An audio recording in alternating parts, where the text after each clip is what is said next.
DJ Babu, Dilated Peoples, world famous beat junkies in the area, LACA all day. Right about now, checking out my man, Fred Bear, 21 Questions. IKeepsIt100.com.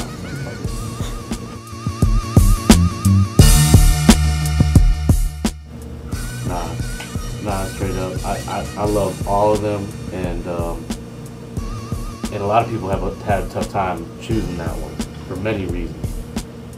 But instinctively answering right there, I went straight to Nas. Just painting such vivid pictures. You know what I mean? I can just imagine everything he spoke about, and really put myself in his shoes and see his point of view on his world and where he came from. And on top of the lyricism and the wordplay, the cadence, the voice, you know what I mean? But big ups to Biggie and Jay-Z. I'm a big fan of those guys also, no offense, you know what I'm saying? I love all three of them.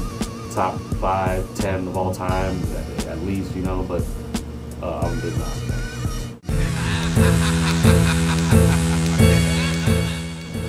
Right now, where I'm standing right now, I'd say DJing a party is you know, turns me on more these days.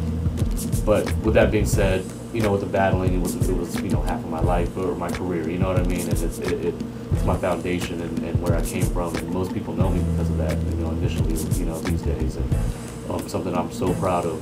But you know, just being practical, if I had to choose right now, I'm definitely not in battle mode. So I'd say, you know, but I've been rocking parties. You know, I just came back from Europe doing 3 weeks of just solo DJ club tour and playing for 2 hours at least every night, just having a blast playing raw gully shit, beat junkie style. And you know, I mean, I still get busy. Please believe there's moments where I ain't just playing records. You know, I'm catching doubles of everything and cutting it up.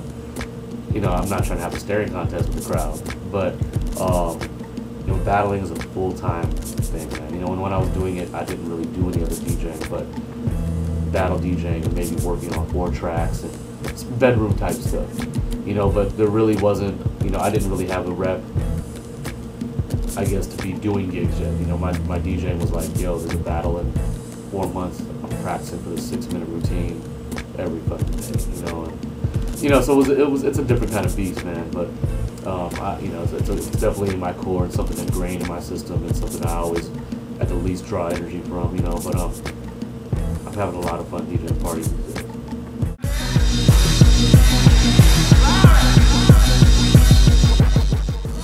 More of an ass man.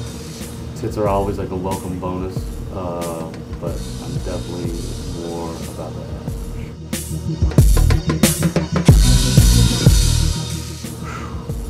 That's a tough call. ALC or EV? Well, it depends on what way you're, you know, they both rap and they both make beats. It's a tough call.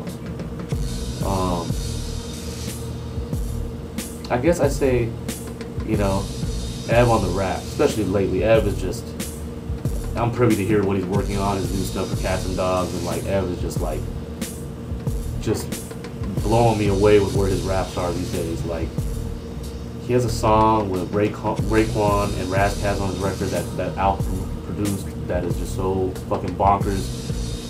But the thing that blew me back, beyond the beat being killer, beyond just looking at the names who are on it,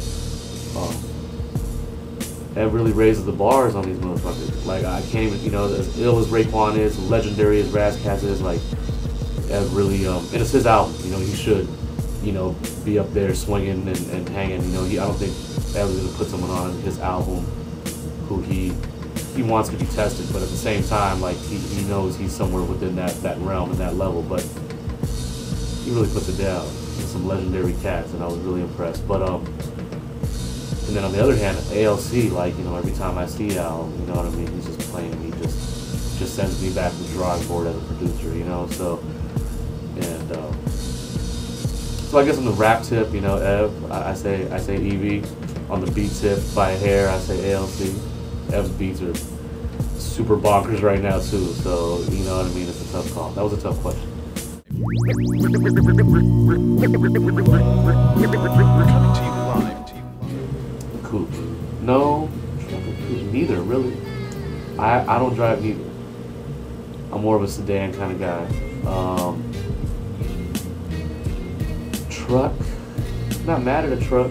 I think a coupe's too small, but then I don't really have too much of a. I mean, especially now, Serato, it's not like I have to bring a gang of crates around when I DJ, so I don't really need a truck. I've got some kids, but I'm not going to throw them in the back of the truck. Well, not all the time, but I don't have to say neither.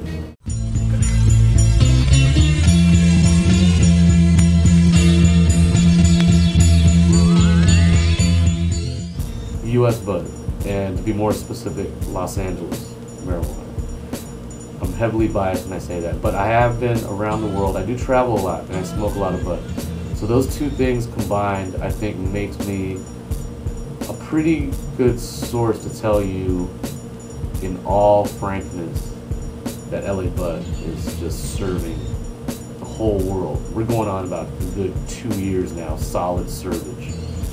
And not to say you can't go somewhere and there's hydroponics and people have some good bud in certain places, but, you know, ever since the Kush came around, which is, you know, I don't know, maybe 7-8 years now, maybe, like, you know, I still remember the days of Be Real, you know, Peace to Be, the most legendary smoker I know.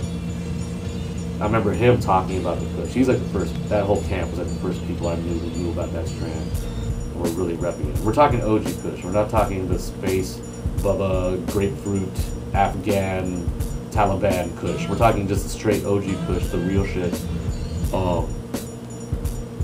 Just next level, just revolutionized the whole new level of what was going on. Up until then, it was like, you know, like Diesels, and then, you know, you got classics like, you know, Northern Lights and these AK-47s and Jack Herrer, and you know what I mean. You have all these, you know, it was all great. But then, like, the Kush came in, and it came in with this high price point. You know, it was like, wow, I can buy an eighth of this for $80. Like, wow, what's the big deal? You smoke, you're like, okay. And then all the, you know, everyone was at that level, and it was just like green crack. It was like, you know, it was like super hardcore, just next level. And at that time, you know, obviously I'm traveling with Dilated. I'm going to spots. You know, I'm going to British Columbia. I'm going to New York. I'm going to Chicago. I'm going to Amsterdam. I'm going to, you know, Copenhagen. And I'm seeing what the world is smoking, and I'm seeing what's going down. And they're not fucking with that life. There's a lot of good weed out there. And actually, you know, like I said, I have to admit, you know, I was out in Chicago not too long ago. Incredible fucking weed. I'm here in New York. I got some incredible fucking weed. But I have some weed at home waiting for me that will stomp it all out in a single bomber. So, clip away. LA, USA, marijuana.